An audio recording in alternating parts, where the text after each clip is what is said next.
A medical transport plane went down in the Capitan Mountains at 4:12 in the morning. 4 crew members died in the crash. The fire they started is now 25,000 acres. 913 firefighters, 10 hotshot crews, 9 helicopters, and 34 engines are assigned to a mountain wilderness with no road in. Go evacuation orders are still in effect along Highway 246.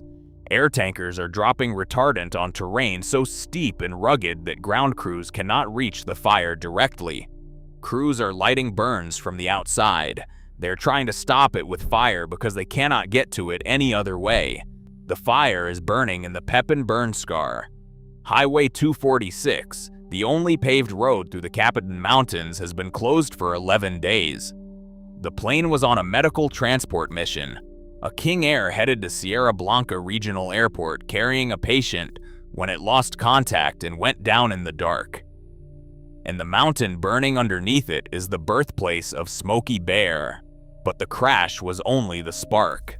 The fuel that turned a plane wreck into a 25,000-acre inferno had been lying there for a full year, dead timber left behind by the 2024 Pepin fire, drying through drought, and the Forest Service never cleared it. The question is whether anyone saw this coming, and what you find when you look is far worse than negligence. At 4:12 in the morning on May 14, 2026, the stillness of the Capitan Mountains was broken by the impact of a Beechcraft King Air medical transport. All 4 crew members, 2 pilots, and 2 flight nurses died instantly, and within minutes, flames began to climb the slopes above the wreckage. The first 911 calls reached the Lincoln County Sheriff's Office just after the crash, reporting both the downed plane and a growing column of smoke. By the time first responders arrived, the fire had already consumed 35 acres, fueled by a dense layer of dead timber left behind by the Pepin fire of 2024. Over the next 10 days, the blaze surged with a speed that defied early containment efforts. Winds pushing through the Capitan ridgeline carried embers deep into the wilderness. By May 18th, the fire had jumped to 12,549 acres. 5 days later, it reached 25,186 acres, an area more than 39 square miles, while containment lagged at just 43%. The operation swelled to 916 personnel, including 10 elite hotshot crews, 9 helicopters, and 34 engines. Still, the fire kept moving. The terrain offered no mercy. The Capitan Mountain Wilderness, designated to remain roadless and untouched by mechanized equipment, left firefighters with only hand tools and perimeter tactics. Air tankers dropped retardant on steep, broken ground, but the chemical slid off the flat, dry logs, doing little to slow the fire's advance. Incident Command described the situation as a battle against a horizontal fuel carpet, the dead and down timber from the Pepin scar, now cured by a year of drought and snow deficit. By May 24th, the Seven Cabins Fire was a regional emergency. Highway 246, the only paved road through the mountains, had been closed for 11 days. Evacuation orders forced families and ranchers from their homes. The question lingered: why, with a full year since the last fire, had so much fuel been left to burn? An incident commander's voice, tight with exhaustion, summed it up. "We're fighting a fire that should have been impossible, but the fuel was there, waiting." Highway 246, the only paved route through the Capitan Mountains, fell silent by dawn on May 15, 2026. The Forest Service's closure order 03-08-01-26-001 locked the gates for 11 days, severing the main artery between Capitan and Ruidoso. Nearly 1,500 residents in Capitan and another 8,000 in Ruidoso found themselves cut off, with supply trucks rerouted and emergency services forced to detour for hours. For ranchers, the closure meant more than inconvenience. The Baca family, running cattle on the eastern edge of the wilderness, faced a logistical crisis. With flames approaching and the only highway impassable, County Emergency Management coordinated a livestock convoy. On May 20th, 2026, under the watch of sheriff's deputies and a Forest Service liaison, over 3,200 head of cattle moved slowly along County Road H12, bypassing scorched sections of Highway 246. The Lincoln County Fairgrounds became a temporary refuge, with pens, water trucks, and hastily arranged veterinary care. Smaller livestock, sheep and goats, were corralled in Capitan, where volunteers worked through the night to set up makeshift shelters. Families north of the closure zone packed what they could and left behind homes, pets, and businesses. School districts switched to remote learning, while Capitan's grocery shelves emptied within days. The local clinic in Ruidoso, already strained by fire-related injuries and smoke inhalation, struggled to receive supplies. Tourism, the economic engine for both towns, evaporated overnight. Campgrounds, trailheads, and motels stood empty as the closure order swept across the region. On the ground, the sense of isolation deepened with each passing day. The evacuation order, known locally as Joe status, was not just a warning but a command: leave now or risk being trapped by fire. For Daniel Baca and others who had warned about the Pepin burn scar's fuel load, the events unfolding along Highway 246 felt less like a natural disaster and more like the consequence of decisions made and warnings unanswered.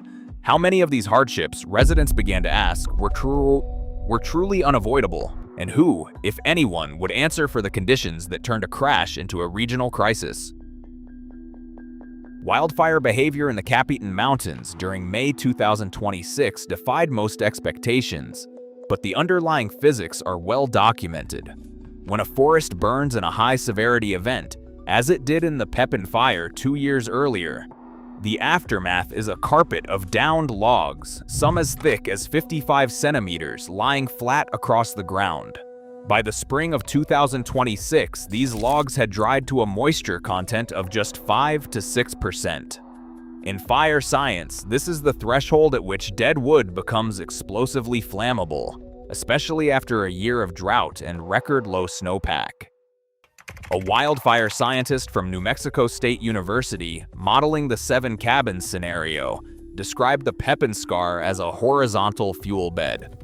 Unlike a living forest, where green needles and moist bark slow the advance of flames, this landscape offered no resistance.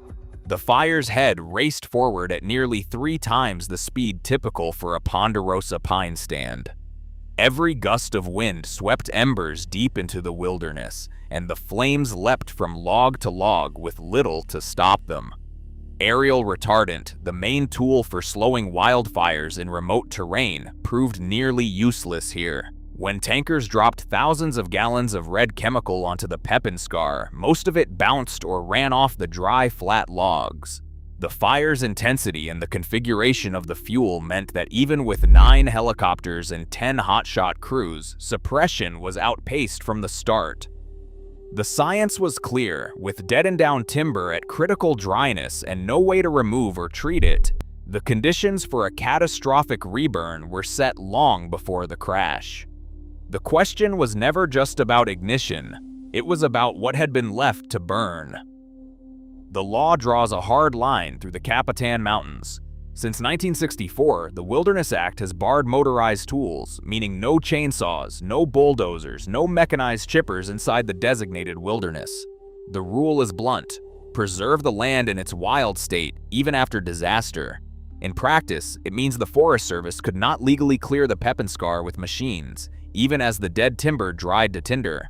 A wilderness law scholar points out that the only way around the ban is an emergency situation determination, or ESD, a formal declaration that allows mechanized action for public safety. But no ESD was filed for the Pepin scar. No categorical exclusion, no decision memo, no published risk analysis. The agency's own records, released through FOIA, show only silence where a plan might have been. On the ground, the absence of action was not invisible. Daniel Baca, a rancher whose family grazes cattle along the eastern edge of the wilderness, filed a written warning in February 2026. He described the fuel as dry, heavy, and continuous, and asked the Forest Service for a post-fire debris removal plan. His reply came as a form letter, an automated acknowledgement, nothing more. No follow-up, no public meeting, no visible mitigation. Baca's frustration is echoed by other locals who watched the Pepin scar cure through a year of drought, knowing what could happen. No agency official has explained why no emergency waiver was sought, or why no reburn risk report was made public. The Wilderness Act's intent is clear, but inaction in the face of known danger has left the community asking who decided to leave the fuel and who will answer for the consequences. The questions hang in the smoke, unresolved. Tonight, 25,000 acres and 913 firefighters mark a reburn no one can call unexpected. When federal law keeps chainsaws idle and dead timber stacks high, whose responsibility is it when disaster returns? Until risk outweighs red tape, the pattern holds, and every dry scar waits its turn. Share your thoughts below.